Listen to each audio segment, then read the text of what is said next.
আমার হাতে এই মুহূর্তে যে ফোনটা দেখতে পাচ্ছেন এর ব্যাটারি ক্যাপাসিটি হচ্ছে 10,000 mAh। কয়েকদিন আগেও যেটা একটা স্বপ্নের মতো ছিল। আবার আমার হাতে আরও একটা যে ফোন দেখতে পাচ্ছেন এর ব্যাটারি ক্যাপাসিটি হচ্ছে 8,300 mAh। আনবিলিভেবল। মানে কোনো একটা সময় আমরা এটা কল্পনাও করতে পারতাম না। একটা সময় 3,000 mAh স্ট্যান্ডার্ড ছিল, ধীরে ধীরে সেটা বেড়ে 4,000 mAh হলো, এরপর সেটা 5,000, 6,000 হলো। বাট এইবার আমরা প্রথম দেখতে পাচ্ছি স্মার্টফোন ইন্ডাস্ট্রিতে, বিশেষ করে ব্যাটারির ক্ষেত্রে বেশ বিশাল বড় একটা জাম্প দিয়েছে স্মার্টফোন ম্যানুফ্যাকচারাররা। আর সেটা সম্ভব হয়েছে সিলিকন কার্বনের জন্য। আজকাল এই সিলিকন কার্বন নিয়ে অনেক আলাপ চলছে, সুতরাং আমরা ভাবলাম যে আপনাদেরকে একটু আইডিয়া দেই যে লিথিয়াম আয়নের সঙ্গে সিলিকন কার্বনের মূলত পার্থক্যটা কোথায়, কোনটা ভালো, কোনটা খারাপ, কোনটার কী কী সুবিধা আছে, কী কী অসুবিধা আছে, ইত্যাদি ইত্যাদি জেনে রাখলে ক্ষতি নেই।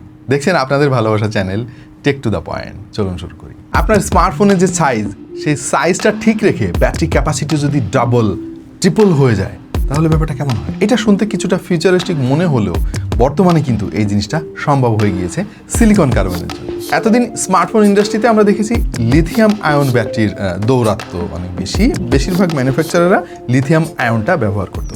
একটু চলেন লিথিয়াম আয়ন সম্পর্কে আমরা একটু জেনে আসি।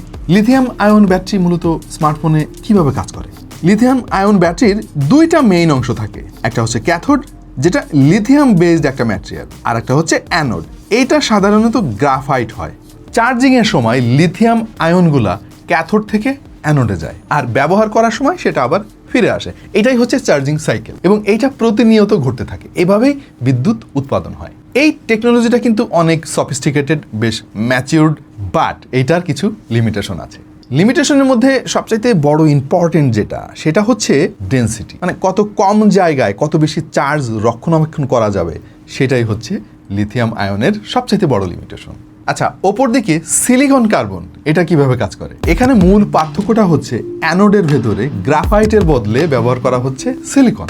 এই সিলিকনটা একটা গেম চেঞ্জার, কারণ এর মধ্যে অনেক বেশি সংখ্যক লিথিয়াম আয়ন সংরক্ষণ করা যায়। ব্যাপারটা একটা বুক শেলফের সঙ্গে তুলনা করে দেখেন বা কল্পনা করে দেখেন। আপনার বইগুলা অনেক মোটা মোটা, আপনার বুক শেলফে 100টা বই ধরে।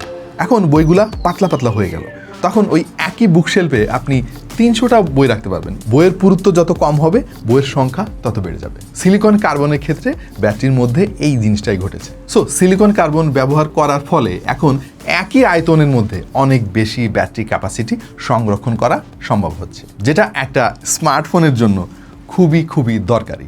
ধরেন যদি এই ফোনের মধ্যে লিথিয়াম আয়ন ব্যাটারি হতো, তাহলে এইটার সাইজ হয়ে যেত কিছুটা এরকম মোটা সাইজ হয়ে যেত ফোনের। সো সিলিকন কার্বনের জন্য কিন্তু ফোনের সাইজ হয়ে গিয়েছে এখন অনেক পাতলা, অথচ ক্যাপাসিটি বেশি। এখন অনেকেই হয়তো জিজ্ঞেস করবেন যে ভাই, পিওর সিলিকন তো ব্যবহার করলেই হয়, তাহলে তো ক্যাপাসিটি আরও বেড়ে যেত, কার্বনটা আমরা কেন ইউজ করতেছি? কার্বন ইউজ করার কারণ হচ্ছে একটা ব্যাটারির মধ্যে যে ম্যাটেরিয়াল থাকে, এটা যদি পুরোটাই সিলিকন হয়, তাহলে চার্জিংয়ের সময় এবং ওটা যখন ডিসচার্জ হবে তখন ব্যাটারি ফুলে যায়। মাঝখানে স্যামসাং একটা টেস্ট করেছিল, তারা তো ব্যাটারি ক্যাপাসিটি 20,000 দিবে ঘোষণা করে দিয়েছিল, বাট ওইটা ইন্টারনালি তারা যখন টেস্টিং করে দেখা যাচ্ছে যে এই ফুলে যাওয়া ব্যাপারটাকে আটকানো যাচ্ছে। ফাইনালি তারা গবেষণা বন্ধ করে দিয়েছে। সো এই জন্য মূলত ম্যানুফ্যাকচারাররা ব্যাটারির মধ্যে কার্বন ব্যবহার করতেছে সিলিকনের পাশাপাশি। এতে মোটামুটি অনেক বেশি জায়গা বেড়ে যাচ্ছে ব্যাটারি ক্যাপাসিটির জন্য, কিন্তু ব্যাটারি ফুলে যাওয়ার মতো সমস্যা হচ্ছে না। এই সিলিকন এবং কার্বনের যে সমন্বয়, এইটা একটা স্টেবল এবং ফিউচারিস্টিক টেকনোলজি, এবং ভবিষ্যতে এই স্মার্টফোন ব্যাটারির যত রেভলিউশন আমরা দেখব, সবই সিলিকন কার্বনকে বেস করেই হবে।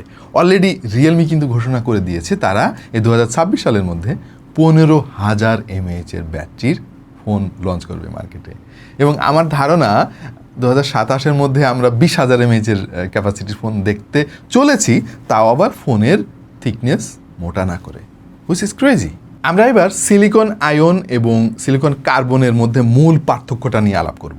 সিলিকন আয়ন খুবই স্টেবল এবং প্রোভেন একটা ব্যাটারি কম্পোজিশন। লিথিয়াম আয়নের ব্যাটারি স্টেবিলিটি কিন্তু বেটার, এটা পরীক্ষিত এবং অনেক দিন ধরে চলে আসছে। আর লিথিয়াম আয়নের লাইফ স্প্যান কিন্তু সিলিকন কার্বনের তুলনায় বেশ খানিকটা বেশি, বাট লিথিয়াম আয়নের এনার্জি ডেন্সিটি কিন্তু অনেক কম। অপরদিকে সিলিকন কার্বনের এনার্জি ডেন্সিটি কিন্তু অনেক বেশি। পাশাপাশি এর ফাস্টার চার্জিং সাপোর্ট বেশ রিলায়েবল। এবং সঙ্গত কারণেই ছোট সাইজে অনেক বেশি ক্যাপাসিটি দেওয়া সম্ভব হয়। যদি এক কথায় বলি, লিথিয়াম আয়ন হচ্ছে সেফ এবং রিলায়েবল। আর যদি সিলিকন কার্বনের কথা সংক্ষেপে বলি, তাহলে এটা খুবই পাওয়ারফুল এবং ফিউচারিস্টিক। এখনও কিন্তু সিলিকন কার্বন নিয়ে গবেষণা চলতেছে, মানে কিভাবে এই প্রযুক্তিকে আরও উন্নত করা যায়, ডেন্সিটি আরও কিভাবে বাড়ানো যায় ইত্যাদি ইত্যাদি। এখনকার অধিকাংশ স্মার্টফোন ম্যানুফ্যাকচারাররা কিন্তু সিলিকন কার্বনের দিকে চলে গিয়েছে, কিন্তু স্যামসাং এবং আরও কিছু স্মার্টফোন ম্যানুফ্যাকচারাররা দেখা যাচ্ছে লিথিয়াম আয়নেই বেশি ভরসা পাচ্ছে এখনও। কারণটা আমি ঠিক জানি না, বাট আমার মনে হয় স্যামসাং এবং আইফোনেরও সিলিকন কার্বনের দিকে যাওয়া উচিত। তবে প্রসঙ্গত একটা জিনিস জানিয়ে রাখি, আপনার ফোন সিলিকন কার্বন হোক অথবা লিথিয়াম আয়ন হোক, ভালো মানের একটা চার্জার যদি আপনি ব্যবহার না করেন, ফোনের কিন্তু 12টা বেজে যেতে পারে। বাট খুব বেশি ভালো চার্জার দাম কিন্তু অনেক বেশি, ওয়ারেন্টি সার্ভিসও অত ভালো পাওয়া যায় না। এই সমস্যার সমাধান করে দিতে পারে কিউসিওয়াই। কিউসিওয়াই চার্জারগুলো আমরাও দীর্ঘদিন থেকে ব্যবহার করছি, চাইলে আপনারাও ট্রাই করে দেখতে পারেন। বাংলাদেশে কিউসিওয়াই চার্জার বর্তমানে খুবই পপুলার এবং মোটামুটি বিভিন্ন ওয়াটেজের ভেরিয়েশন রয়েছে তাদের চার্জারে। মোস্ট ইম্পর্টেন্টলি 18 মাসের অফিসিয়াল ওয়ারেন্টি রয়েছে কিউসিওয়াই চার্জারগুলোতে। নেক্সট টাইম যদি চার্জার কিনতে হয়, কিউসিওয়াইয়ের একটা চার্জার বা কেবল ব্যবহার করে দেখেন। আচ্ছা, এবার সিলিকন কার্বনের কিছু অসুবিধা নিয়ে আলাপ করব।